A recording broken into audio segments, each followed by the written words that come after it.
This is Cooper with FedRetirementPlanning.com, and I'm going to talk about 3 things that every federal employee should do in 2016. The beginning of the year brings all sorts of trials and triumphs, resolutions, these things that we want to accomplish for the year. And for federal employees, I think it's great to have at least 3 things that you should accomplish in this year. The first thing that I think would be important for you to understand is figure out how much you're paying for your federal employee group life insurance. Federal employee group life insurance, while you're young and in service, is one of the best benefits that's available to you. The TSP, in my opinion, is the best benefit that's available to you, but federal employee group life insurance when you're young is awesome. The problem is, as you increase in age, so does the price. So when you get into 55, 60, 65, 70, those years, it starts to dramatically increase and oftentimes gets to the point where it's completely unaffordable. For instance, when you turn 55, the cost of your life insurance, although the death benefit will stay the same, the actual premium that you're going to pay monthly or per pay period, which for many federal employees is bi-weekly, is going to almost double in cost. And then when you turn 60, many times it more than doubles in cost, and then 65, 70, 75, 80, it continues to increase in price. And like I said, a lot of times it gets to the point where it's completely unaffordable. So my suggestion, find out how much you're paying. Too often I run into federal employees who have no idea how much they're paying for their life insurance. All of a sudden they take a look and they're like, oh my gosh, I can't believe this is coming out of my paycheck.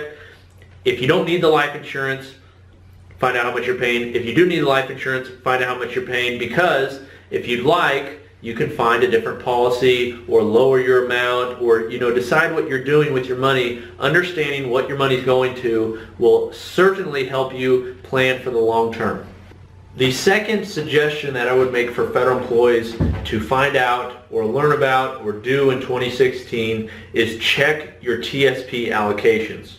Okay, many people when they start investing in the TSP just go with the G fund. They go with the G fund because they don't want any risk, they don't want to worry about it, they just put it in there. Okay, I'll gain, right now it's gaining about 1.3% or so. I'll gain that, and that's fine. Now, things change as you're in service. You may start to make more money, you may start to have the opportunity to take on more risk, you may want to take more risk, you may want to try to make more money in the market.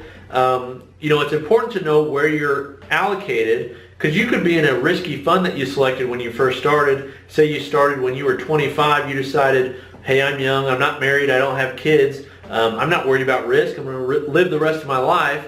You select, the I fund. You put everything in the I fund. Well, if you're not keeping up with your allocations, that could manifest itself in a very negative way and could end up causing you to lose or have a lot more risk than you'd like. Okay, so my suggestion, check where you're allocated with your TSP contributions. Find out. It's very easy. You can go to tsp.gov, or you can call 1-800-TSP-FIRST, or maybe it's 1-800-FIRST-TSP, something like that. And find out where your money's going. Okay, it's awesome to invest in the TSP. Okay, that being said, you need to understand what you're going into. I'll put a link in the bio below about basically a video I did on the 7 steps to selecting a TSP investment strategy that I think will be helpful for you in determining where to allocate your TSP contributions. My third and final suggestion for what you should do in 2016 is something that a lot of people don't like to talk about, but I think it's important to, and that is updating your beneficiaries. Okay, so your beneficiaries, the people that are going to be your heirs, the people that are going to receive the money that you have when you pass away from your federal employee group life insurance, also known as FEGLI, or your thrift savings plan, these people that you have down as beneficiaries.